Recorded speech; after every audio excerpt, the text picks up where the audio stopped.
4월 20일 정치부회 시작합니다. 정의용 외교부 장관이 오늘 국회에 출석해 한미 간 백신 스와프를 협의 중이라고 밝혔습니다. 미국으로부터 백신을 우선 긴급 지원받고 이후에 되갚는 방식이죠. 사흘 전 존 케리 미 대통령 기후특사가 방한했을 때도 이 문제를 집중적으로 협의했다고 말했습니다. 정 장관은 또 일본의 후쿠시마 오염수 방류 결정과 관련해선 유엔이나 세계보건기구 등 국제기구를 통해 공론화하겠다고 밝혔습니다.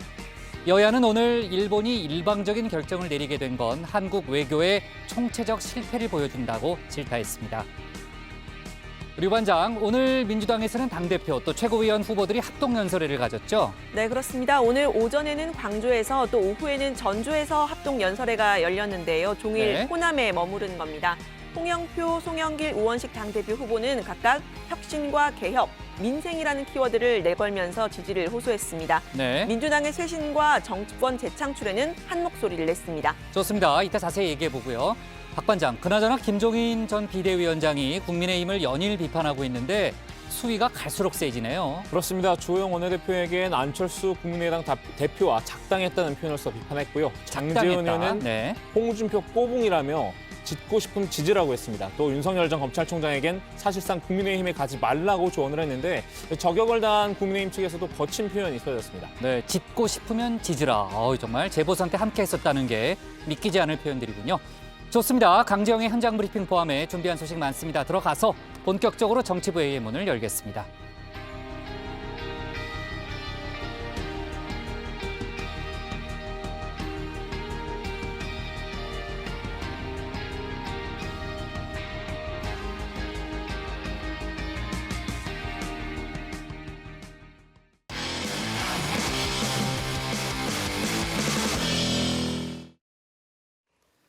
오늘 국회에서는 이틀째 경제 분야 대정부 질문이 열렸습니다. 역시 부동산 문제 또 코로나 백신 수급 상황이 핵심 쟁점으로 다뤄졌는데요. 홍남기 총리 대행은 종합부동산세 부과 기준을 상향 조정하는 방안을 검토하고 있다고 말했습니다. 관련 내용을 신혜원 반장이 정리해봤습니다. 자, 국회 대정부 질문 이틀차입니다. 대정부 질문. 정부가 나라를 잘 꾸려가고 있는지 국무위원을 상대로 국회가 묻고 따지는 시간입니다. 물론 정부도 듣기만 하는 건 아니죠. 합리적인 비판은 수용하되 아닌 건 아니다. 반박도 하고 큰 소리도 냅니다. 대통령께서 13차례나 지시를 했다라고 담당자들한테 떠넘기는 것도 있는데 뭘 떠넘깁니까? 떠넘기기는. 국가 원수에 대해서 그렇게 하는 게 아니에요. 자, 그리고요. 국민을 위해서 눈물 짓는 따뜻한 감성 정치는 덤입니다. 영업을 하지 못하면서 부담해야 되는 자영업자의 눈물을 어떻게 닦아줄 것인가. 정말 힘든 일이죠. 자타공인 스마일맨에서 버럭 총리, 또 감성 총리의 모습을 보여준 정세균 전 총리. 이번 대정부 질문 직전에 대선 출마를 위해 사의를 표했고 그 빈자리를 홍남기 부총리가 채웠습니다. 매우 유감스럽습니다. 미리 예고된 대정부 질문 일정만큼은 마치는 게 책임 있는 공직자로서의 자세가 아니었는가. 오늘 제가 대신 대행으로 나와서 답변을 드리기 때문에 제가 아는 범위 내에서 최대한 성의. 홍남기 총리 대행 겸 경제부총리는 별명 부자입니다. 이 별명이란 게 늘 듣기 좋기만 한 건 아니죠. 지난해 여당의 재난지원금 드라이브에 재정 건전성을 우려해 반발했다가 금세 100기를 들어서 홍100기가 되기도 했습니다.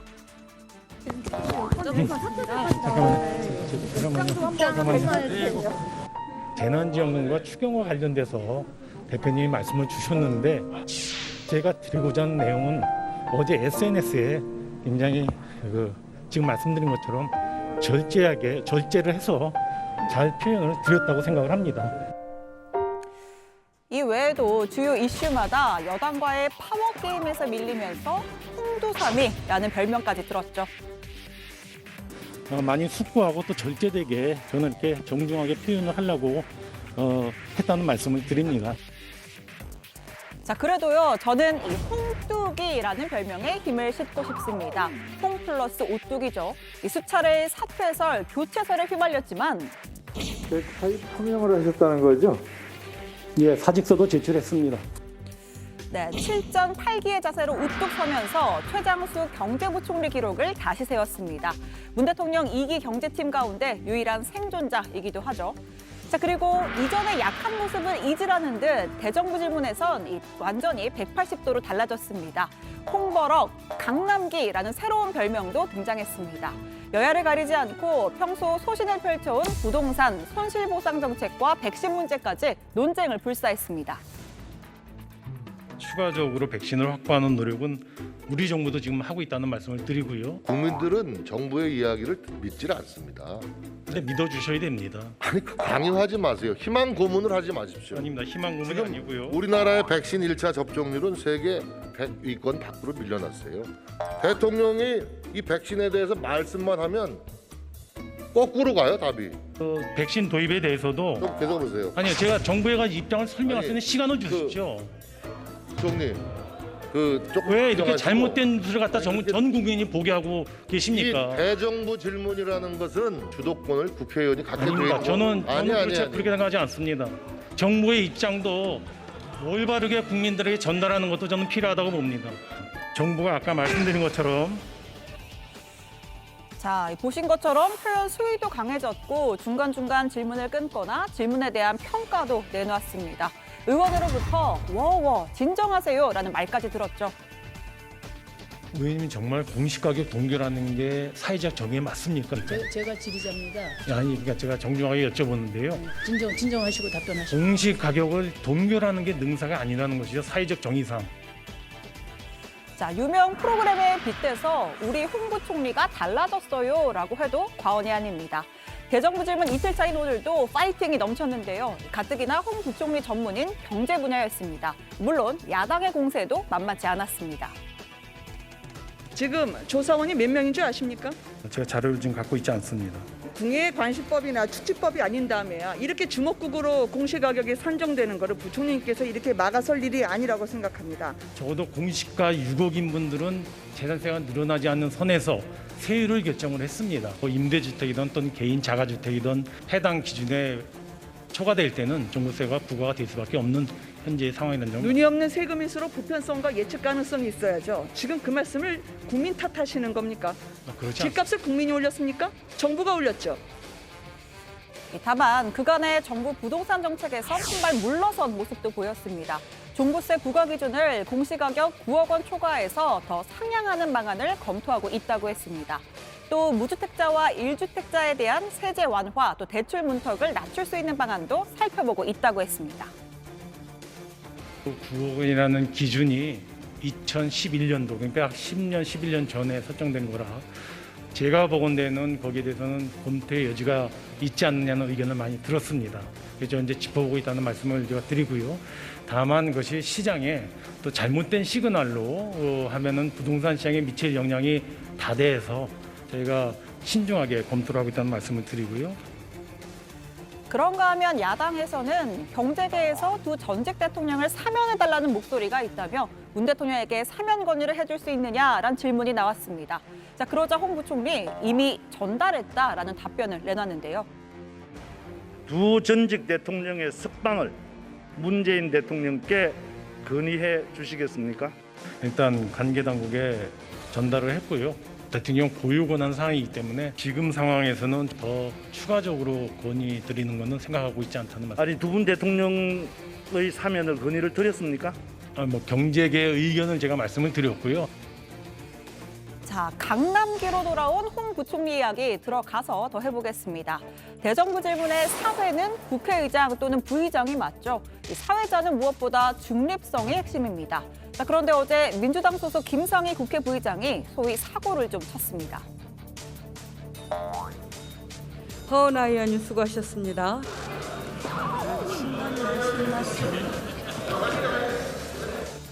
자, 허은하 의원이 국민의힘의 박수를 받으며 퇴장하는 중이었습니다. 김상희 부의장, 이 마이크가 꺼진 줄 알았는지 아주 신났네, 신났어 라고 이야기를 한 겁니다. 오늘 국민의힘은 박병석 국회의장을 찾아서 항의했습니다. 국민과 야당을 무시한 오만한 발언이라면서 김 부의장이 사과하지 않으면 국회 윤리특위에 징계안을 제출하겠다라고 했는데요. 자, 오늘 오후 4시쯤인가요? 김상희 부의장이 대정부 질문 사회를 위해서 의장석에 등장했습니다. 곧장 국민의힘 측에서 사과하세요 항의가 쏟아졌습니다. 하지만 김 부의장은 별다른 언급 없이 다음 질의 시작해라 이렇게 의사진행을 이어갔는데요. 결국 국민의힘 의원들은 모두 퇴장했습니다. 자, 오늘 청와대 발제 이렇게 정리합니다. 강남기 된 홍남기, 대정부 질문 이틀째 부동산 백신 공방입니다. 네, 오늘 국회 대정부 질문 이틀째 진행이 됐고요. 이제 뭐 국회 부의장의 발언으로 인해서 국민의힘 의원들이 또 퇴장하는 그런 일도 벌어졌습니다. 신반장이 이제 홍남기 총리 직무대행이 뭐 별명 부자다 이런 얘기를 했고요. 홍버럭 또 강남기, 네. 강한 남기란 뜻이죠. 그렇죠. 강이 네. 예, 그런 이제 새로운 별칭을 얻었다는 얘기를 했고요. 어제 오늘 대정부 질문에서 그 야당 의원들의 질문에 아주 강하게 맞서는 그런 모습을 보였고 심지어 여당 의원들의 질의에 대해서도 또 뭐 지적을 하면서 또 맞서는 그런 모양새도 발견할 수 있었고요. 자, 아무튼 홍 부총리의 이런 모습, 뭐 그 기존 모습하고 좀 다르다는 얘기가 많이 나오죠. 네, 그렇습니다. 김은혜 국민의힘 의원이 재산세 이의 신청을 받아주는 건수가 0.2%도 안 된다면서 정부의 횡포 아니냐 지적을 하자 홍 부총리는 나머지 99%가 왜 인정되지 않았는지 살펴봤느냐 이렇게 반문한 건데요. 이 장면도 잠깐 보시죠.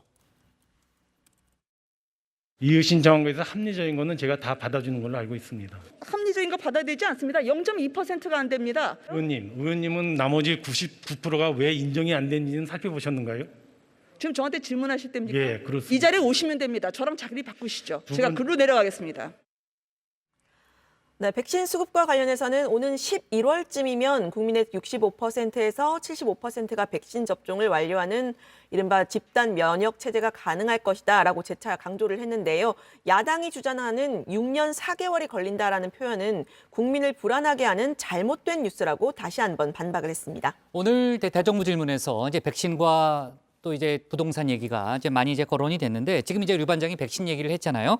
정부가 2분기 중에 들여올 거라고 했던 모더나 백신의 경우에는 일정이 좀 바뀌었다면서요. 네, 문 대통령이 지난해 12월에 모더나 CEO와 통화를 하면서 이 청와대가 모더나 백신 2천만 명분을 확보를 했고 또 올해 2분기에 들여올 것이다 이렇게 발표를 했었는데요. 오늘 홍 부총리는 모더나 백신은 하반기부터 공급할 예정이라고 설명했습니다. 모더나는요, 저희가 제가 밝혀도 되는가 모르겠는데 4천만 도주를 저희가 계약을 했습니다. 그리고 그 상당 부분이 상반기에는 아무래도 물량이 많이 들어올 수가 없는 상황이었고요.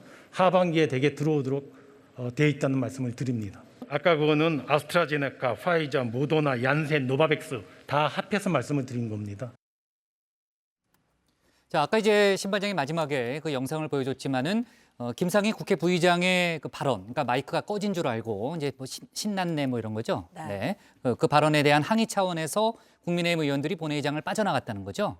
네, 그 대정부 질문 지금도 본회의장에서 진행되고 있는데요. 오후 4시쯤 김상희 부의장이 박병석 의장을 대신해서 사회를 막기 위해 연단에 오르자 국민의힘 의원들은 전원 퇴장했습니다. 어제 대정부 질문 때 김 부의장이 마이크가 켜진 줄 모르고 국민의힘 의원들을 향해 조롱성 발언을 한 것에 대한 사과를 요구했는데 응하지 않자 이에 항의하면서 본회의장을 빠져나간 겁니다.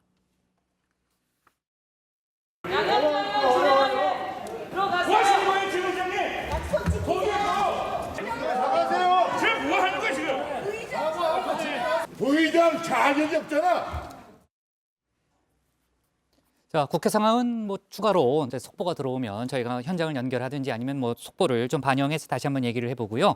오늘 대정부 질문과 함께 국회에서는 이제 외통위 회의가 열렸습니다. 지난번 일본의 후쿠시마 오염수 방류와 관련해서 긴급 현안 질의가 잡힌 건데요.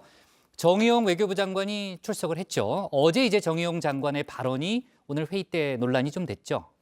네, 어제 정 장관이 일본이 우리 정부와 협의해서 국제 원자력 기구 기준을 따른다면 오염수 방류를 반대하지 않는다는 취지로 발언을 했었는데요. 일단 그 발언 다시 한번 들어보시죠. 충분한 과학적 근거를 제시하라. 우리 정부와도 사전에 충분히 협의를 해줬으면 좋겠다. 앞으로 IAEA 국제 원자력 기구의 검증 과정에 우리 전문가 또는 연구소 대표가 참여할 수 있도록 보장해라. 이 세 가지 여건이 마련되고 또 우리가 볼 때 IAEA 기준에 맞는 그 적합성 절차에 따라서 된다면 저희가 굳이 반대할 건 없다고 봅니다.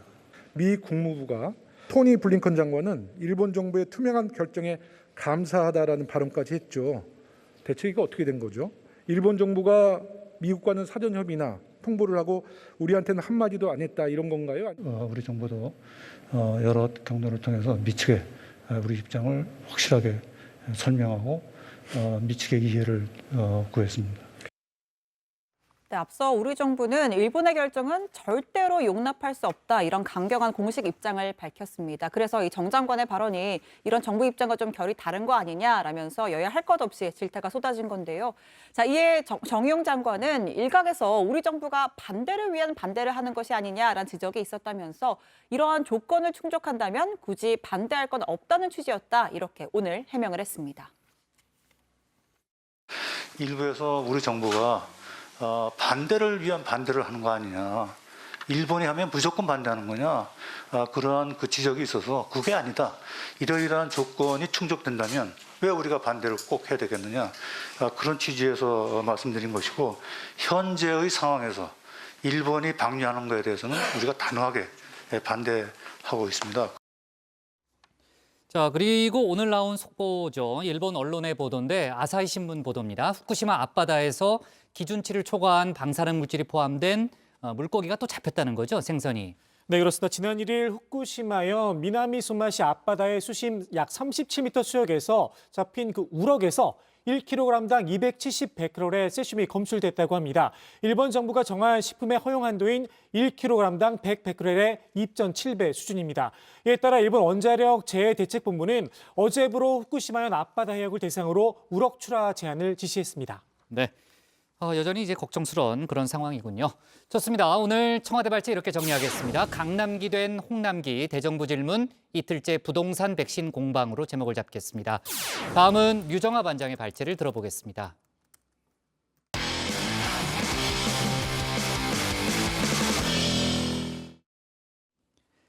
더불어민주당 당대표와 최고위원 후보들이 오늘 처음으로 합동 연설회를 열었습니다. 오전에 광주에서, 오후에는 전주에서 두 차례 모두 호남에서 열렸는데요. 관련 내용을 유정아 반장이 정리해봤습니다. 네, 오늘도 이 더불어 당권 열차로 발제를 시작해보도록 하겠습니다. 어제 광주로 갔던 당권 열차 오전까지는 계속 광주에 머물렀는데요. 당의 심장부라고 할 수 있는 광주에서 첫 합동 연설회를 연 겁니다. 오후에는 전북 전주에서 두 번째 합동 연설회를 했는데요. 종일 호남에 머물렀죠. 친문 핵심으로 꼽히는 홍영표 후보는 당청 관계, 대통령과의 소통을 강조했습니다. 당의 후보와 함께 중심에서 대선을 치르겠습니다. 캠프가 아니라 당의 공약과 정책으로 대선에 임하겠습니다. 대통령과도 가감없이 소통할 수 있는 홍영표밖에 없습니다. 네, 홍 후보 측에서는 미리 보낸 연설문에는 민주화 이후에 반복된 대통령의 불행을 끊겠다라는 대목이 있었는데 현장 발언에서는 빠졌습니다. 정권이 바뀔 때마다 전임 대통령이 법정에 서는 등 대통령의 불행이 있었었죠. 출마 선언에서는 문재인 대통령을 끝까지 지키겠다라고 말하기도 했는데요. 홍 후보 측은 현장에서는 문구가 빠졌는데 특별한 이유는 없다고 설명했습니다. 기호 2번의 홍영길 후보는 유능한 개혁을 강조했습니다. 현재 정부가 가장 비판받고 있는 지점, 백신 수급 그리고 부동산 정책을 겨냥했는데요. 외교 네트워크를 총동원해서 정부의 백신 확보와 생산을 뒷받침해서 국민의 불안을 해소하겠습니다. 문화재 프로젝트를 결합하여 무주택자, 청년 실업부부들의 집 문제를 해결하겠습니다. 네, 송 후보 이번이 당대표 도전 세 번째입니다. 외교통일위원장 그리고 인천시장을 지낸 경륜을 강조했습니다. 재보선 참패 이후 당의 쇄신 목소리에 가장 공감을 표하고 있기도 하죠. 꼰대 정당을 탈피해야 한다 목소리를 높였는데요. 송 후보는 지난번 당대표 선거 때도 젊은 층과의 교감을 강조했었습니다. 혹시 좋아하는 걸그룹이 있으세요? 저 걸그룹은 어제 BTS. 아, 그 걸그룹은 아니에요. 네, 기호 3번 우원식 후보는 또다시 민생을 외쳤습니다. 총선 패배의 민심을 챙기지 못했다는 데 있다는 겁니다. 양극화, 코로나19, 부동산 급등, LH 사태 다 아우르면 결국 민생입니다. 국민의 삶입니다. 검찰개혁, 국민 다수가 지지하고 요구하는 것입니다. 하지만 소리는 요란한데 성과가 더디었습니다. 네, 소리는 요란한데 성과는 더뎠다. 검찰개혁 부분에 대해서는 속도 조절을 시사한 겁니다. 무조건 바꾸자고만 하면 바뀌냐라면서 당내 쇄신 움직임에 대해서도 거리를 뒀습니다. 세 사람은 어제 첫 TV 토론에서 맞붙었는데요. 송영길 후보를 홍영표, 우원식 두 후보가 협공하는 모양새였습니다. 집값의 10%만 있으면 입주할 수 있다라고 말한 송 후보의 부동산 공약, 누구나 집을 문제 삼았습니다. 누구나 집, 누구나 피해자가 될 수 있습니다. 검증이 안 되는 사업 확인하지 않고 이렇게 공약으로 제시하는 건 좀 문제가 있다고 생각을 합니다. 오히려 확인하지 않고 그렇게 질의를 함부로 이게 하는 것 자체가 저에 대한 문제 제기하는 것이 저는 좀 성급한 게 아닌가. 3.0 단계로 왔고 이제 4.0, 5.0 단계로 발전해 가고 있다는 말씀을 드리고요. 박근혜 정부 때 돈 사서 집 사라는 것과 저는 비슷하게 들립니다. 수도권의 LTV 규제가 40% 아닙니까? 이걸 90%까지 풀게 된다면 그럼 부동산 가격의 폭등은 불을 보듯 뻔할 거라고 봅니다. 네, 홍 후보, 우 후보는 송 후보가 문재인 정부와 정책적인 엇박자를 낼 수 있다는 점도 제기를 했는데요.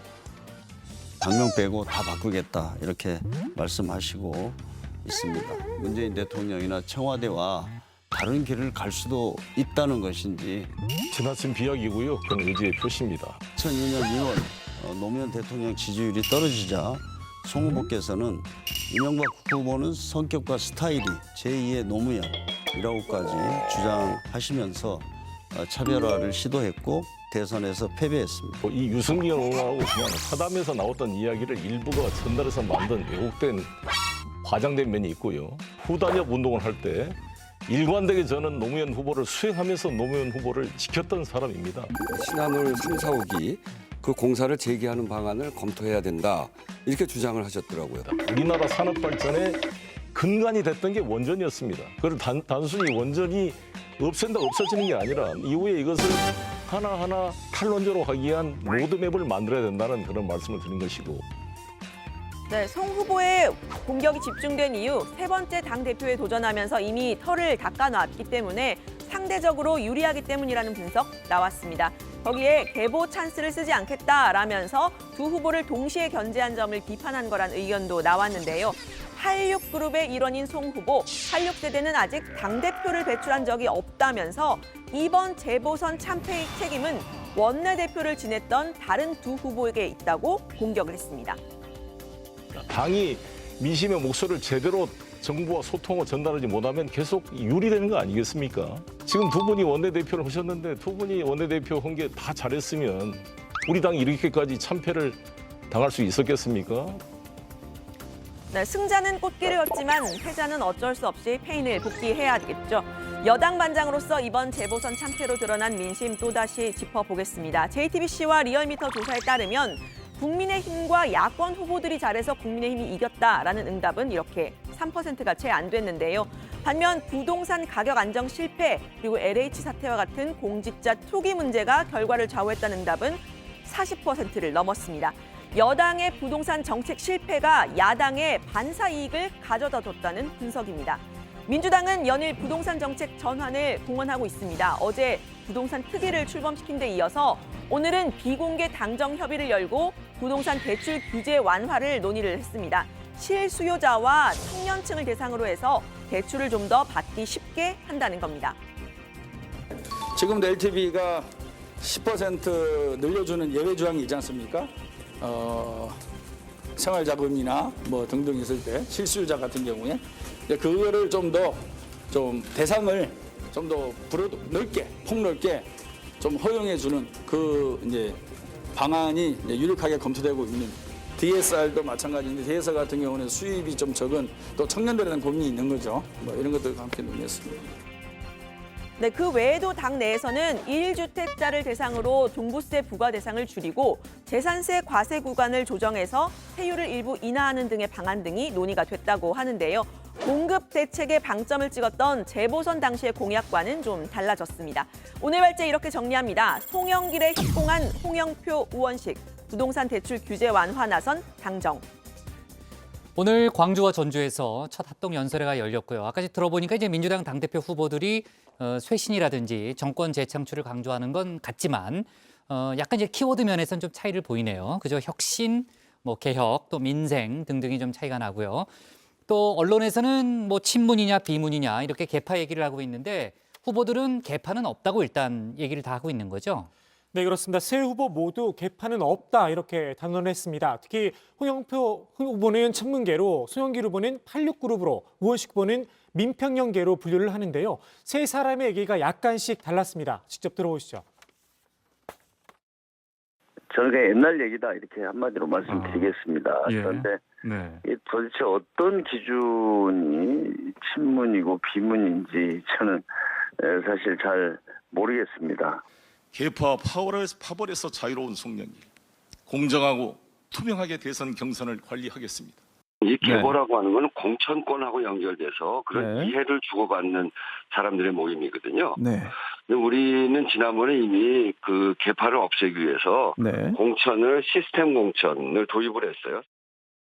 네, 홍 후보는 사안이나 정치 상황에 대한 평가가 같거나 다를 수는 있지만 그걸 친문 대 비문의 구도로 볼 수는 없다고도 했습니다. 후보도 상황에 따라서 본인을 친문으로도 비문으로도 분류한다고 토로했는데요. 다만 친문계인 이해찬 전 대표가 본인의 후원회장이라는 점을 강조하고 있습니다. 류 반장, 저렇게 후보들이 개파 문제에 민감한 이유가 따로 있나요? 네, 우선 이번 민주당 대표의 가장 큰 임무는 공정한 대선 경선입니다. 그렇죠. 예, 네. 이 때문에 특정 차기 주자와의 케미가 표심을 가르는 향방이 될 수가 있고요. 그런데 아직까지는 세 후보 모두 공정하게 대선 경선을 관리하겠다라면서 일각에서 나오는 대선 경선 일정 연기론과는 거리를 두고 있는 상황입니다. 또 다른 변수는 이미 선출이 된 윤호중 비대위원장 겸 원내대표와의 케미인데요. 역시 친문계로 분류되는 만큼 이 윤 대표가 친문계로 분류되는 만큼 당대표는 친문이 아니어야 한다는 소위 견제론이 나올 수가 있습니다. 그리고 이제 그 친문 당원들 사이에서는요, 당대표 후보와 최고위원 후보를 동시에 뽑자 이런 주장도 지금 나오고 있다면서요. 네, 당 홈페이지 권리당원 게시판에 올라온 글입니다. 네, 지금 이제 화면이 나올 텐데요. 114 투표를 하면 문 대통령을 지킬 수 있다라는 제목입니다. 이 전화번호가 아니고요. 이 최고위원 기호는 1번 강병원 후보와 4번 전혜숙 후보를 찍자 이런 취지의 글입니다. 이 친문 성향의 당원들이 이 세 후보가 이재명 경기지사와 다르다라면서 선거운동을 벌이고 있는 겁니다. 이 반면에 이 지사와 가까운 337을 뽑자. 박수가 아니죠. 네, 337 우원식 당대표 후보와 김용민, 김영배 최고위원 후보를 콕 이렇게 짚기도 했습니다.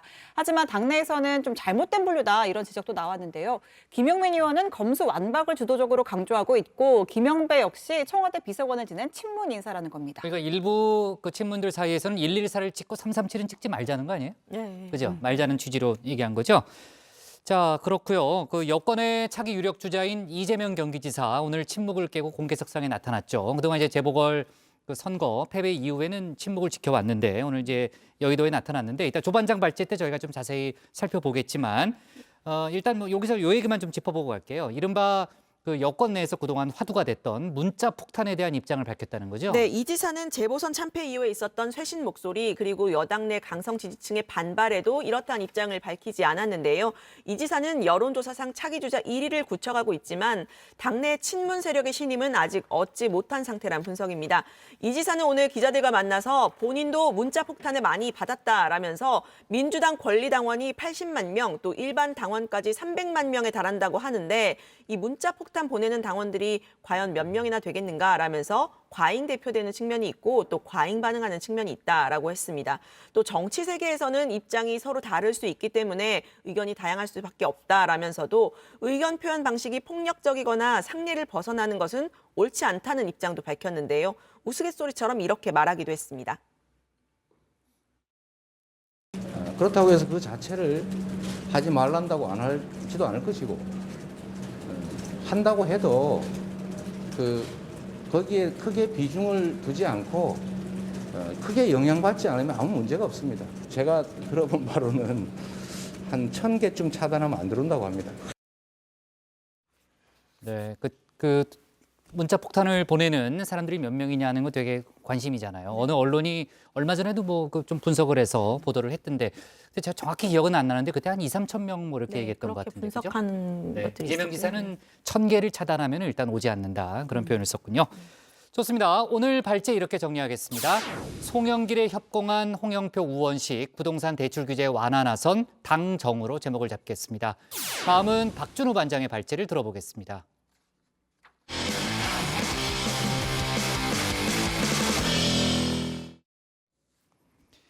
김종인 전 국민의힘 비대위원장이 국민의힘을 향해서 다시 한번 거친 발언을 쏟아냈습니다.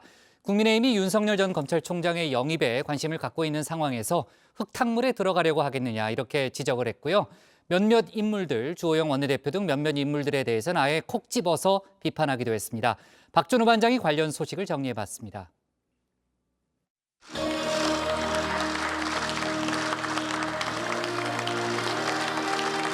또 우리 당 후보를 만들어서 압승하도록 하는데 가장 견인차 역할을 해주신 김종인 비대위원장님 정말 수고하셨습니다.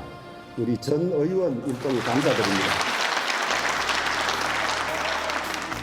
내년에 반드시 정권 교체를 이룩해야 하는 책무를 제1야당으로서 여러분도 멋지셔야 됩니다.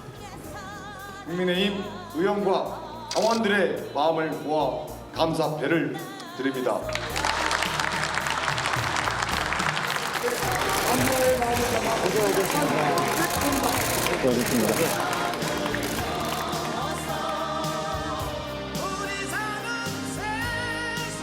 박수 칠 때 떠나라. 지난 2005년에 개봉한 영화의 제목이기도 한데요. 그만큼 유명한 말입니다.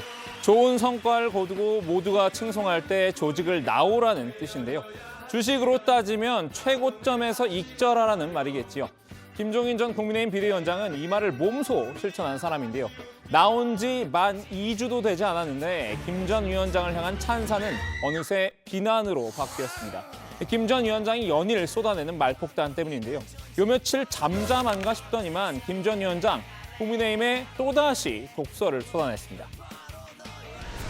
윤 전 총장이 지금 정돈되지도 않은 곳에 불쑥 들어가려 하겠어요? 지금 국민의힘에 들어가서 흙탕물에서 같이 놀면 똑같은 사람이 되는 거예요. 백조가 오리밭에 가면 오리가 돼버리는 것과 똑같은 거지. 지금 국민의힘은 당 차원에서 두 가지에 집중하고 있죠. 첫째는 국민의당과 합당, 둘째는 차기 지도부 구성입니다. 새로 들어설 지도부는 이제 당을 내년 대선까지 이끌어갈 막중한 임무를 맡게 될 텐데요. 대통령이 될 만한 인물을 당으로 영입하는 게 우선순위일 겁니다. 아무래도 야권의 이목은 유력 대권 주자로 떠오른 윤석열 전 검찰총장에게 쏠리고 있는데요. 그래서인지 이번에 원내대표 자리에 출사표를 던진 의원들도 모두 윤 전 총장 마케팅에 나섰죠. 현대 민주주의 정치에서 정당 없는 정치는 불가능합니다. 독불장군이 없습니다. 여러 가지 방법을 동원해서 윤석열 총장하고 접촉을 할 그런 기회를 갖고 있고요. 당의 문호를 활짝 열고 국내 주요 분야의 전문가들을 당에 모셔서 그분들과 함께 대한민국을 다시 살려낼 밑그림을 1년간 착실히 준비하겠습니다. 어제 출마를 선언했던 권성동 의원과 오늘 출마 의사를 밝힌 유이동 의원입니다. 둘뿐만 아니라 앞서 움직인 김기현, 김태흠 의원 등도 윤 전 총장에게 문호를 개방하겠다는 의사를 나타냈었죠. 그런데 한때 당을 이끌었던 김종인 전 위원장이 여기에 재를 뿌리는 발언을 한 겁니다. 윤 전 총장이 지금 국민의힘에 들어갈 가능성은 없다고 말이죠. 김 전 위원장은 당을 떠나는 마지막 순간까지 당 내부의 분열과 반목을 경계하라는 당부의 말을 남겼었는데요. 아직 부족한 점이 투성입니다. 가장 심각한 문제는 내부 분열과 반목입니다. 개혁의 고삐를 늦춘다면 당은 다시 사분오열하고 정권 교체와 민생 회복을 이룩할 천재일우의 기회는 소멸될 것입니다. 당부가 아니라 경고였던 걸까요? 김 전 위원장, 당권과 홍준표 의원 복당 등 여러 사안을 두고 당 내부에서 다툼이 일어날 거라고 예상했었나 봅니다. 자강 대신 합당을 택한 것도 잘못된 선택이라고 다시 한번 일침을 가했는데요. 국민은 합당을 바라는 게 아니에요. 이번에 승리를 안겨주었으니 국민의힘이 근본적인 변화를 해서 우리가 표를 준 의의를 확인케 하는 일을 해달라는 거지. 김 전 위원장은 융단 폭격에 그치지 않았습니다. 몇몇 사람을 콕 집어서 조준 사격도 했는데요. 자신의 옆자리를 지켰던 넘버 2 주호영 당대표 권한대행이 첫 번째 타깃이었습니다. 내가 그 사람은 도저히 이해를 못하겠어요. 주호영 원내대표가 안철수를 서울시장 후보로 만들려던 사람이에요. 나한테는 차마 그 말을 못하고 뒤로는 안철수와 작당을 했다고. 쉽게 말하면 주대행이 자기 앞에선 교원 영색을 하고 뒤에선 작당 모의를 했다고 직격한 겁니다. 자신은 대표로서 당의 후보를 당선시키기 위해 노력하는데 투톱이라는 사람이 오히려 몰래 남을 밀어줬다는 데 격분한 것으로 보이는데요. 사실 주대행 지난해 말에도 김 전 위원장 몰래 태극기 세력에 손을 내밀었다 논란이 됐던 적 있죠. 국민의힘 투톱 사이에도 미묘한 이상 기류가 돌고 있습니다. 현재 사령탑인 김종인 비대위원장, 추 원내대표가 그 자리에 있었던 게 내심 마음에 들지 않았던 걸까요?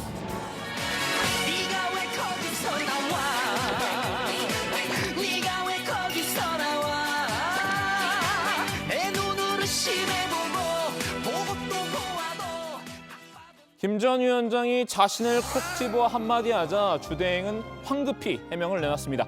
김 전 위원장이 오해한 것 같다고 말이죠. 작당은 당을 만드는 게 작당인데 현상을 보는 생각은 각각 다 다를 수가 있습니다. 단일화가 깨어져서 선거에 어려움이 있을 수 있다고 보고 단일화가 깨어지지 않는 쪽으로 노력했을 뿐이지 제가 누구를 돕거나 어떻게 한 적이 전혀 없습니다. 그 점은 아마 잘못 알고 계시는 것 같습니다. 김종인 전 위원장은 자신을 지속적으로 공격했던 인사들도 빼놓지 않았습니다. 김병준 전 자유한국당 비대위원장, 홍준표 의원, 장재현 의원 이 세 사람을 일일이 거론하면서 비판한 건데요. 그간 김병준 전 위원장은 김 전 위원장을 향해 못마땅한 기색을 숨기지 않았었죠. 지나가는 분 입장에서는 본인이 아무리 본인 생각만 가지고 이것저것 다 해나가야 수가 없습니다. 지금 킹메이커는 국민이 킹메이커지 누가 킹메이커입니까? 지도자 중심의 정당에서 지도자 없으면 당 안 된다는 이런 모습들 속에서 그리고 끊임없이 밖에서 불러 들어와요. 최근에 김종인 전 위원장에 대해 뇌물을 받은 전과자라며 윤 전 총장이 손을 잡을 리 없다고 비난하기도 했습니다. 참았던 김 전 위원장도 발끈했나 봅니다. 진짜 하류적인 사고방식을 가진 사람이라고 맞불을 놓은 건데요. 옛날에 날 만나겠다고 쫓아다녔던 사람인데 지금은 자기가 비대위원장까지 했는데 방치했다고 불만이 많은 사람이다. 이렇게 깎아내렸습니다. 홍준표 의원이 30년 전 동아은행 사건을 언급한 것을 두고는 끄집어낼 수 있는 게 유일하게 그것밖에 없다고 응수했는데요. 가장 수위가 높은 발언은 마지막에 나왔습니다. 활용점정이라고 해야 할까요? 장재원 의원을 두고 한 말입니다. 장 의원, 김 전 위원장에게 원색적인 비난을 가했었죠. 노욕에 찬 정치기술자란 말도 했는데요. 무시로 일관하던 김 전 위원장도 드디어 입을 열었습니다. 장 의원을 홍준표 의원 꼬붕이라고 표현한 겁니다. 자, 꼬붕 무슨 뜻이냐 볼까요? 부하를 뜻하는 일본어입니다. 우리나라에선 속어 느낌으로 쓰이고 있는데요. 부하란 단어에 낮춤말처럼 사용되곤 합니다. 심지어 상대도 안 한다. 지가 짖고 싶으면 짖으라고 독서를 퍼부었죠. 장 의원은 정치 거간꾼, 중증 인지 부조화 등의 단어를 동원해 맞대응했는데요. 글쎄요. 김 전 위원장의 공격 강도가 워낙 세서 장 의원도 당혹스러울 수밖에 합니다. 자, 오늘 야당 발제 정리합니다. 뒤돌아선 김종인, 국민의힘 향해 말폭탄 연발, 특정 인물 집어 비판도. 김종인 전 비대위원장이 아까 저희가 이제 김 전 위원장 떠나는 장면도 봤잖아요. 상당히 이제 박수 받으면서 떠났는데 요즘 국민의힘에 대해서 작심 발언을 이어가고 있고요. 표현이 아주 강합니다. 오늘 뭐 백조도 나왔고요. 오리는 또 무슨 날벼락이에요. 오리도 나왔고. 그 국민의힘이 이제 흙탕물이다. 사실상 그렇게 얘기를 했고 또 윤석열 전 총장이 가지 않을 거라고 얘기하는 거는 또 가지 말라는 뜻으로도 또 해석이 되는데 자, 아무튼 뭐 김종인 전 비대위원장의 발언을 놓고 국민의힘도 상당히 이제 불쾌하다는 그런 반응을 보였는데 어쨌든 지금 국민의힘 원내대표 출마자들 아까 이제 박준우 반장이 중간에 소개를 했지만 윤석열 전 총장 영입에는 상당히 적극적인 그런 모양새죠. 네, 어제 출마를 선언한 권성동 의원이 입을 열었는데요. 윤석열 전 검찰총장을 향해서 혼자서 독불장군식으로 성공할 가능성은 전혀 없다면서 국민의힘 입당을 권유했습니다. 오늘 라디오 인터뷰에서 한 말인데요. 한번 들어보시죠. 현대민주정치는 정당 정치거든요. 윤석열 전 총장도 만약 정치를 할 생각이 있다면 우리 당을 플랫폼으로 선택하는 것이 현명한 선택이었다는 것을 아마 나중에 느끼게 될 겁니다. 네, 오늘 출마를 선언한 유이동 의원도 기자회견 후에 윤 전 총장 등 당 밖에 있는 대선 주자를 끌어올 보관이 있느냐라는 질문에 그분들이 대선을 앞두고는 문 정부의 실정에 대한 심판을 해야 한다. 이런 정치 세력과 목소리를 모을 수밖에 없고 그분들도 자연스럽게 국민의힘과 함께할 수밖에 없다. 이렇게 자신했습니다. 네, 또 다른 후보인 김기현 의원도 안철수 국민의당 대표와 윤석열 전 총장은 당연히 야권 통합의 대상에 포함된다고 밝혔는데요. 후보를 중심으로 한다기보다도 문재인 정권의 잘못에 대해서 심판하겠다는 의지를 가진 분들이 국민의힘이라는 플랫폼 속에서 빅텐트를 만들어 하나의 작품을 만들어내자는 것이라고 강조했습니다. 다만 윤 전 총장 영입에 대해서는 상대방이 있는 일이니 상대방의 의사도 물어보지 않고 마음대로 이야기를 하면 그건 상대방에 대한 예의가 아니다라면서 조심스러운 입장을 나타냈습니다. 지금 국민의힘 소속 대선 주자들이 슬슬 몸을 푸는 그런 분위기죠.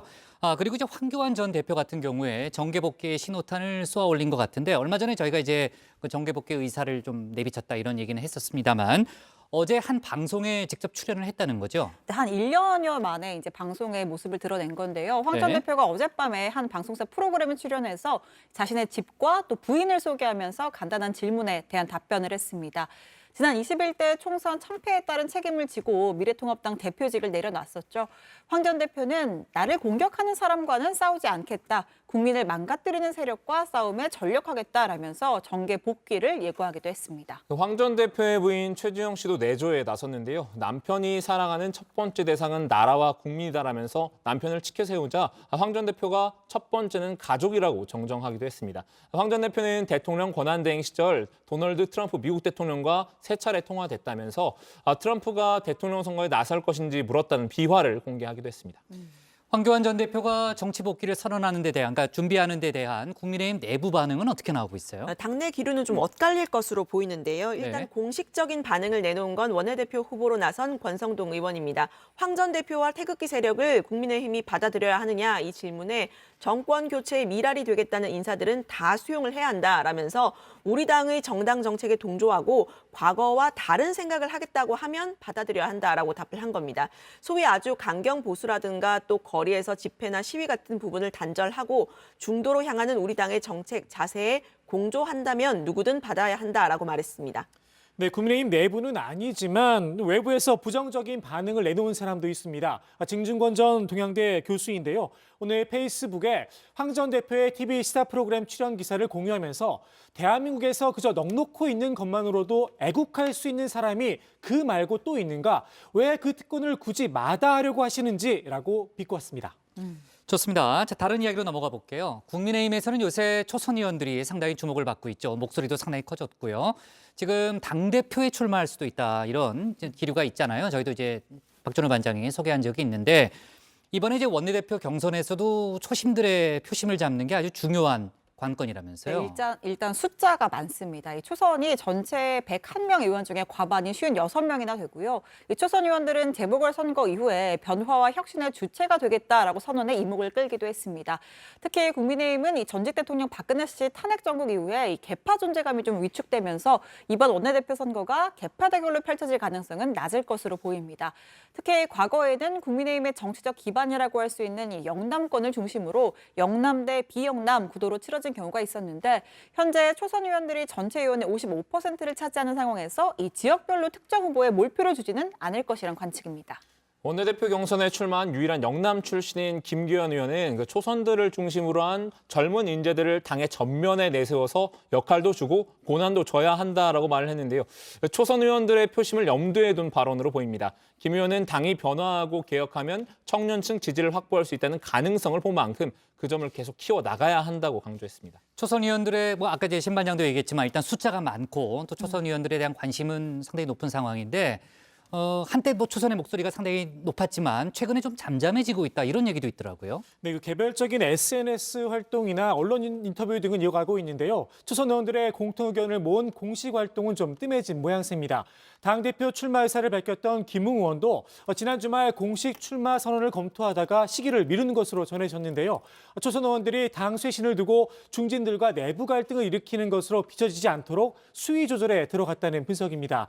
초선 의원들은 대정부 질문, 상임위가 진행되는 국회 상황에 일단 전념을 하느라 당내 문제에 신경을 쓰기 어려울 뿐 쇄신 의지는 여전하다 이렇게 밝히기도 했습니다. 네. 자, 오랜만에 오세훈 서울시장 얘기를 좀 해보면요. 오 시장이 성추행 사건 발생 시 원 스트라이크 아웃제를 도입하겠다는 방침을 오늘 왜 웃어요? 네. 발음이 좀 새 나가서 그런 거죠? 아웃. 네. 네, 알았어요. 네, 알았어요. 네. 네, 오늘 발표한 거죠? 네, 오늘 발표했습니다. 오늘 오전에 시청에서 온라인 브리핑을 열었는데요. 고 박원순 전 시장의 성추행 피해자에 대해서 공식적으로 사과를 했습니다. 서울시에서 성희롱, 성추행 사례 등이 발생을 하면 전보 발령 등 땜질식으로 대응을 해서 근절되지 않았다면서 성비위를 확인하면 바로 즉각 퇴출을 하는 것을 의미하는 원 스트라이크 아웃제를 즉시 도입할 것을 선언한다고 발음 말했습니다. 좋네요. 네, 네, 좋았어요. 네. 네, 그러면 위반장이 약간 비웃은 것 같은데 원 스트라이크 아웃을 한번 해봐. 아니. 바로 원 흥분하지 스트라이크 마요. 좀 오버하지 말고 좀 지금 이어가요. 성희롱, 성폭력 피해자 네. 보호를 위해서 또 2차 가해질 경우에도 한치의 관용조차 없을 것이다. 이렇게 약속드린다고 강조를 했습니다. 네, 그 오 시장은 박 전 시장 성추행 피해자 조만간 업무에 복귀할 것이라고도 밝혔는데요. 본인이 가장 원하는 시점에 원하는 부서에서 일할 수 있도록 배려한다는 큰 틀에서의 원칙은 지켜질 것이라고 말했습니다. 오 시장은 또 박 전 시장 성추행 사건 당시에 인사와 장례식 문제 등과 관련해 책임 있는 자리에 있었던 사람의 인사명령 조치도 단행했다. 이렇게 덧붙였습니다. 네, 제가 이제 아는 영어 단어가 너무 많아가지고 좀 순간적으로 헷갈렸어요, 발음이. 자, 좋습니다. 오늘 야당 발제 이렇게 정리할게요. 떠난 김종인, 국민의힘 융단 폭격, 특정 인물 콕 집어 비판도로 제목을 잡겠습니다. 다음은 조익신 반장의 발제를 들어봅니다.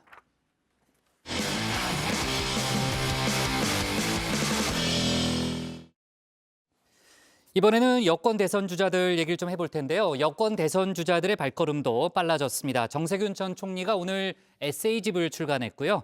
이재명 경기지사는 아까도 저희가 잠깐 얘기했지만 오늘 여의도의 모습을 드러냈죠. 두 사람 다 민생을 강조하고 있는데 관련 내용을 조익신 반장이 정리해봤습니다.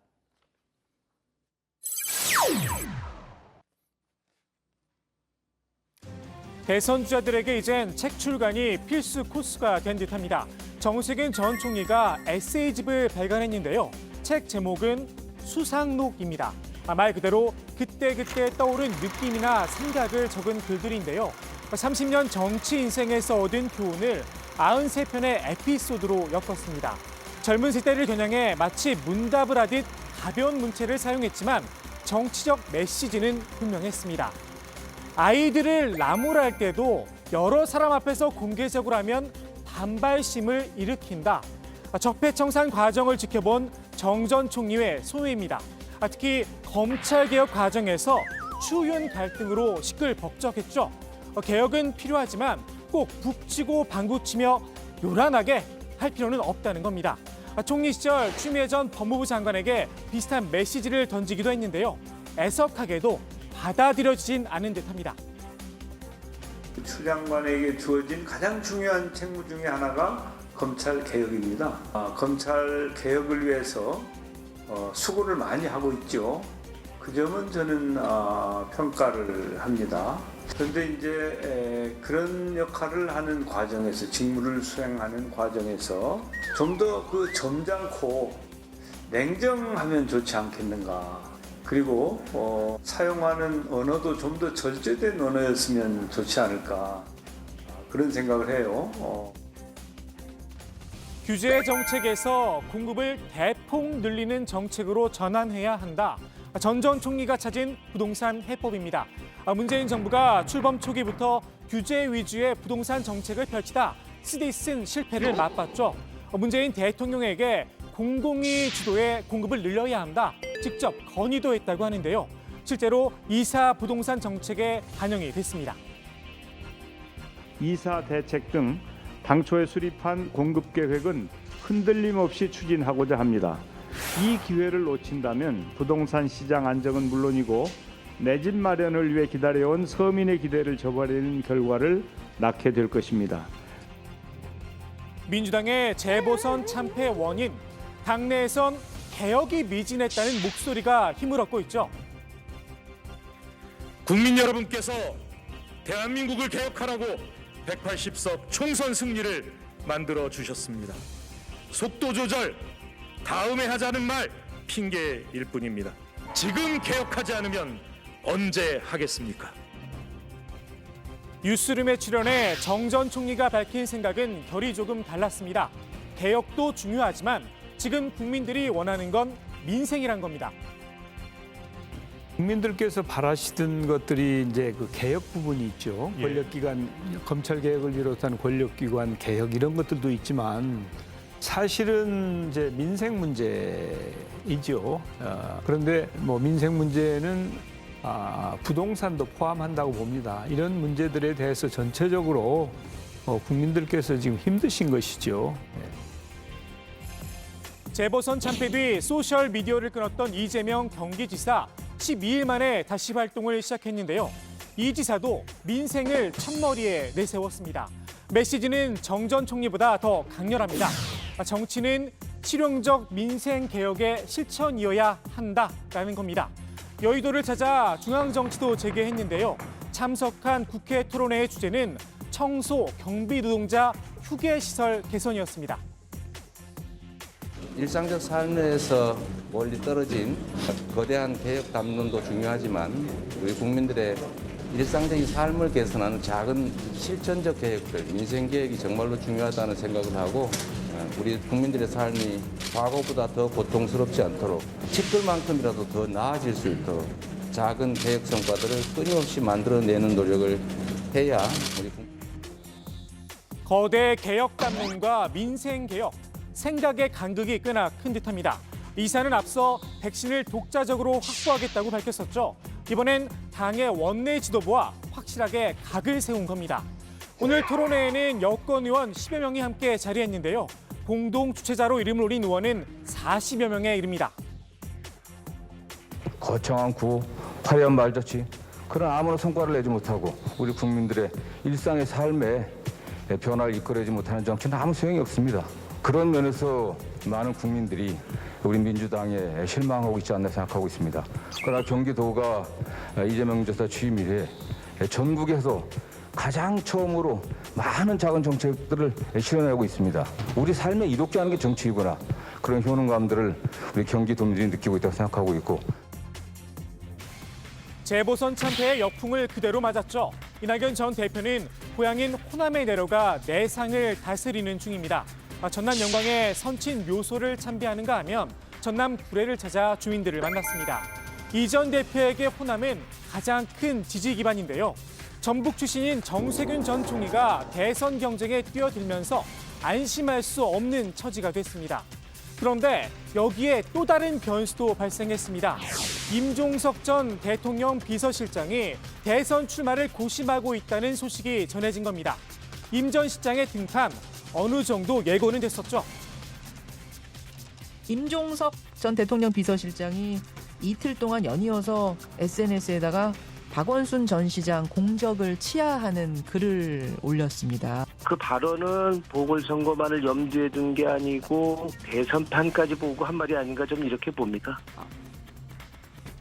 임 전 실장은 전남 출신에 문 대통령을 최측근에서 보유했습니다. 찐 호위무사 출신입니다. 대선에 도전한다면 이 전 대표와 캐릭터가 상당 부분 겹치는데요. 다음 달 2일 민주당 전당대회를 지켜본 뒤에 최종 입장을 결정할 걸로 보입니다. 본인은 아니라고 극구 부인하고 있지만 끊임없이 대선 주자로 이름이 오르내리는 분이 있죠. 유시민 노무현 재단 이사장은 다시 한번 정치는 안 한다고 쐐기를 박았습니다. 평생 책만 쓰고 살겠다는 겁니다. 유 이사장도 조금 답답하긴 할 듯합니다. 이러다가 또 어느 언론사에서 또 제 이름 넣어서 대선 후보 여론조사 할까 그게 좀 겁나기도 하고 또 장난삼아 돌 던지지 말았으면 좋겠어요. 이 말이 떨어지기가 무섭게 여론조사에 떡하니 이름이 올라갔으니 말입니다. 남의 인생을 장난감 취급하지 말아달라며 자기 결정권을 존중해달라는 유 이사장. 언론과 여론조사 기관 그리고 무엇보다 지지층에서 유 이사장의 희망상을 귀담아 들어줄지는 좀 더 지켜봐야 할 듯합니다. 오늘 국회 발제 이렇게 정리합니다. 개혁 미진이 선거 참패 원인. 정세균, 이재명, 민생 한 목소리. 4.7 재보선이 끝난 이후에 이제 대선이 1년도 안 남았기 때문에 대선 주자들의 움직임이 상당히 빨라진 그런 모양새고요. 이른바 이제 대선 준비를 위한 전초기지라고 저희가 부르죠. 여의도에 속속 캠프들이 지금 이제 출범하고 있다는 거죠. 네, 그렇습니다. 가장 최근에 캠프를 마련한 건 정세균 전 총리입니다. 정 전 총리는 지난달 국회에서 도보로 10분 거리인 용산빌딩에 사무실을 계약했는데요. 다음 달 민주당 전당대회가 끝나면 본격적으로 캠프를 가동한다는 계획입니다. 이번 대정부 질문에서 정 전 총리의 캠프 문제가 등장하기도 했습니다. 저게 사실이라면 정세균 총리는 재직 기간 중에 여의도의 명당자리로 불리는 저 Y빌딩을 대선 캠프 사무실로 차린 것입니다. 네, 홍남기 부총리의 답변도 되게 궁금하네요. 나중에 한번 좀 찾아봐야 되겠네요. 그 정 전 총리가 사무실을 낸 용산 빌딩이 명당으로 통한다는 거예요? 네, 용산 빌딩이란 곳이 정치권에서는 길지 가운데 하나로 꼽힙니다. 2007년 대선 경선 직전에 MB가 이곳에 캠프를 차렸었는데요.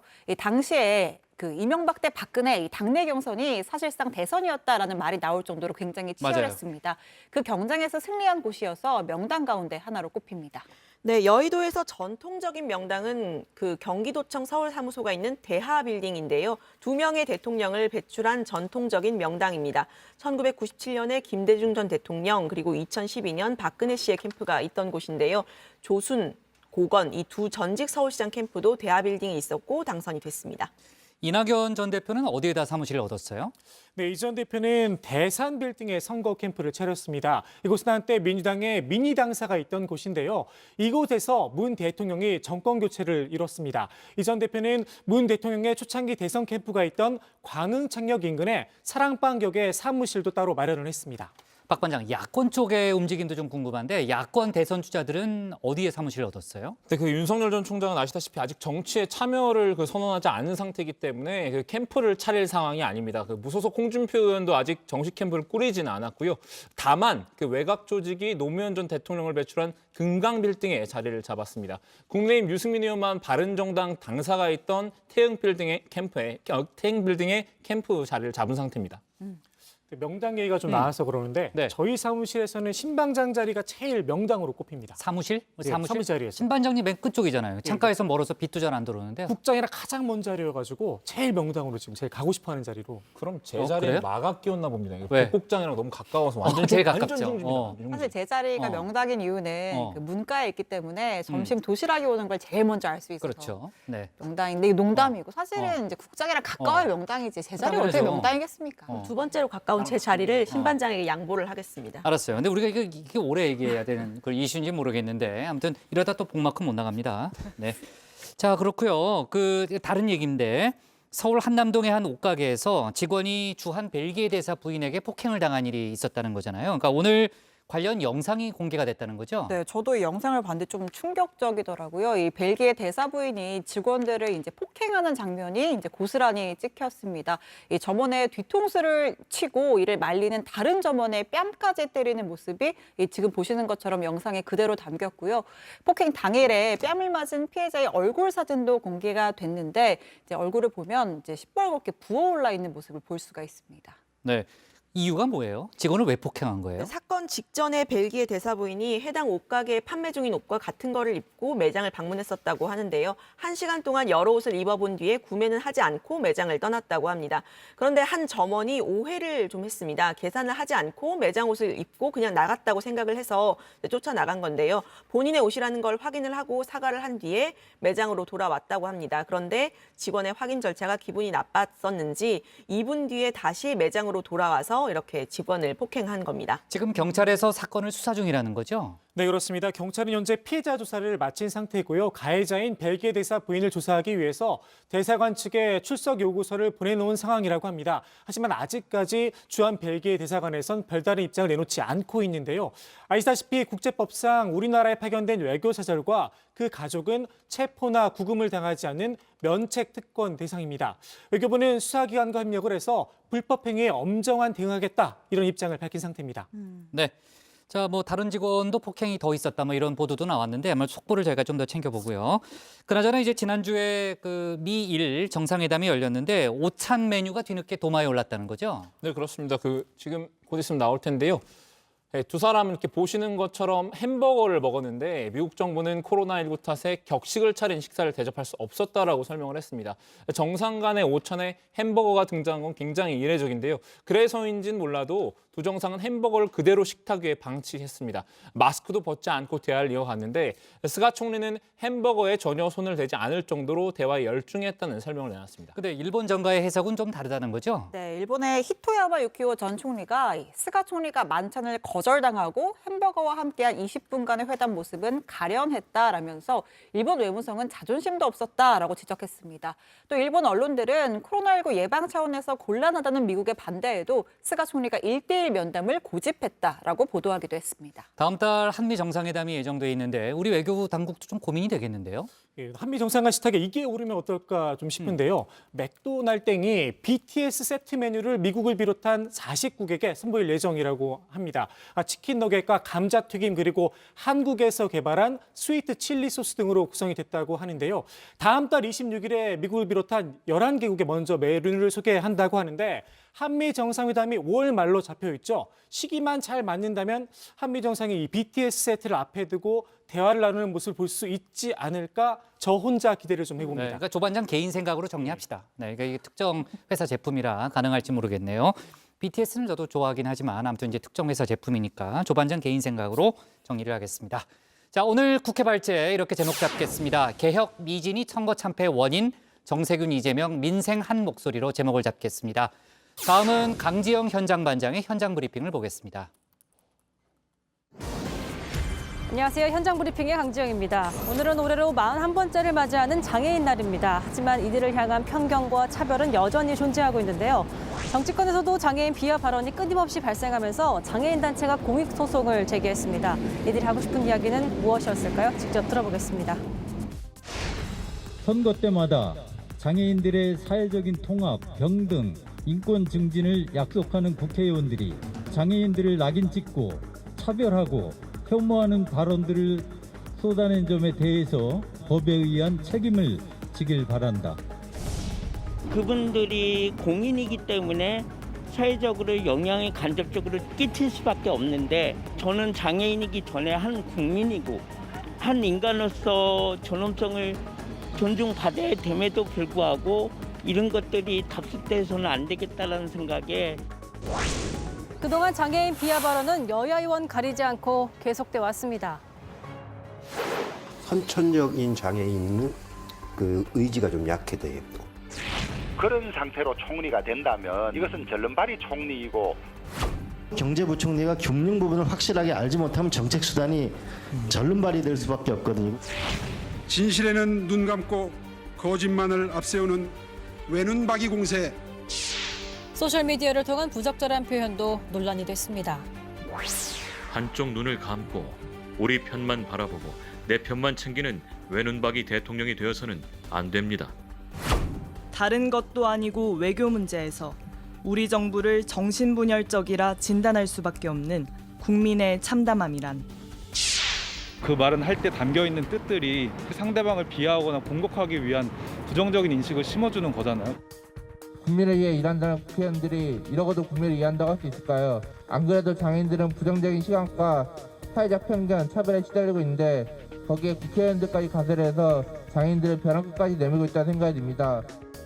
나는 결국 희화될 수밖에 없는 존재구나, 부정적인 요소로 사용될 수밖에 없는 사람이구나를 느낄 수밖에 없었습니다.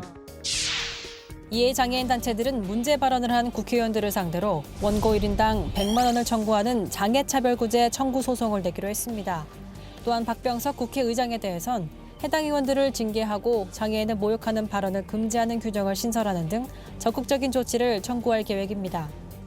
이젠 어떤 권고가 아니라 법적인 책임을 물을 단계에 이르렀다고 저희는 보고 이 사건 소송을 제기했고요.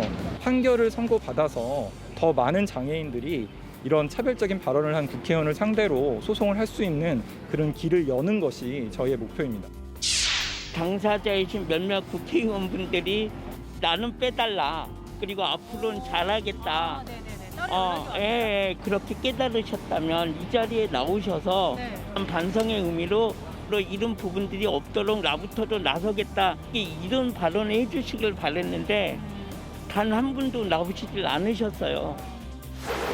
한편 더불어민주당은 이해찬 전 대표의 장애인 비하 발언으로 국가인권위원회에 시정 권고를 받았지만 권고 내용 중 일부만 이행하겠다고 한 것으로 확인되기도 했습니다. 일부 수용을 한 인권위원회도 문제고 권고를 일부만 하겠다는 더불어민주당도 문제라고 저희는 생각하고 있죠. 국가인권위원회가 모니터링한 결과를 우리한테 보여주지 않는다면 저희는 다시 한번 또 진정을 할 겁니다. 왜냐하면 이 문제가 장애인에 대한 낮은 인식을 계속 만들고 있기 때문에 간과할 수 없다고 생각하고 있습니다.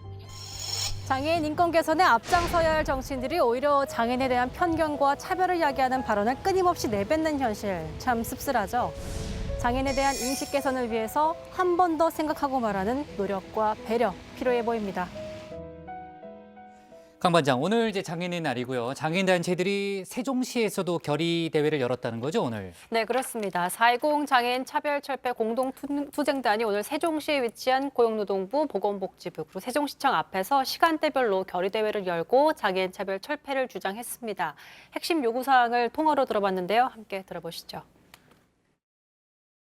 여전히 장애인들은 이동하기 어렵기 때문에 이동권에 대한 요구, 코로나를 맞아서 재난시 장애인에 대한 전면 대책, 발달장애인에 대한 국가 책임제, 그리고 장애인 권리 보장 법을 제정하기를 원하고 있습니다. 문재인 대통령도 오늘 관련 메시지를 내놓은 게 있죠, 강 반장? 네, 그렇습니다. 문재인 대통령은 오늘 장애인의 날을 맞아서 SNS에 글을 올렸는데요. 어느 한 곳이 불편하다고 해서 삶 모두가 불편한 것은 아니라며 장애인의 권리 보호와 삶의 격차를 줄이며 한 사람의 가치가 온전히 발휘되는 사회를 만들겠다라고 밝혔습니다. 그리고 국회에서는요, 장애인을 위한 각종 법안이 오늘 발의됐다면서요? 네, 그렇습니다. 장애인의 날을 맞아서 여야에서 관련 법안들이 쏟아졌습니다. 몇 가지 좀 설명을 해드리면 먼저 더불어민주당에서 강선 의원이 장애아동 가족 위탁 활성화를 위해서 국가와 지자체의 의무를 강화하는 장애아동 복지지원법 일부 개정안을 대표 발의했고요. 같은 당의 맹성규 의원은 늘어나는 무인화 기기에 대해서 장애인 접근성 개선을 위한 법안을 대표 발의했습니다. 국민의힘에서는 김혜지 의원이죠. 장애인의 이동권, 정보 접근권, 생존권을 보호하는 내용의 장애 관련 3법 개정안을 대표 발의했고요. 역시나 같은 당 하태경 의원이 장애인의 게임 접근성 향상을 위한 법안을 발의하기도 했습니다. 네, 정치권의 관심, 장애인의 날 하루 만에 그치는 그런 일은 아니었으면 좋겠네요. 네. 강 반장, 수고했습니다. 네, 지금까지 강재영의 현장 브리핑이었습니다.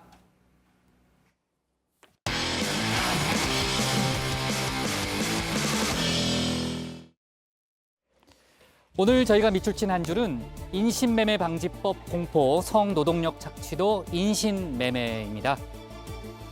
2014년 전남 신안의 염전으로 팔려간 장애인들의 이른바 섬노예 사건, 가해자들에게 적용된 죄명은 단순 임금체불이었습니다. 최근 가수를 시켜준다고 필리핀 여성을 데려와 감금한 채 성매매를 강요했던 사건 역시 인신매매 혐의로는 기소조차 되지 않았죠. 사람을 사고 파는 행위만 인신매매로 규정해왔기 때문인데요. 성착취와 노동력 착취, 앞으로는 모두 인신매매로 볼 수 있게 됩니다. 여성가족부가 이를 포함한 새 방지법을 오늘 공포했습니다. 준비 기간을 거쳐 2023년부터 시행될 예정인데 인권 침해 피해자를 보호하는 중요한 발걸음이 되기를 희망해 보겠습니다. 오늘 정치부에는 여기까지입니다. 저희는 내일 저녁 6시 20분에 다시 찾아뵙겠습니다. 네, 수고했습니다. 수고하셨습니다. 조 반장은 안 보이네요. 명당 자리 찜하러 갔습니다. 그래요? 네. 괜찮아요.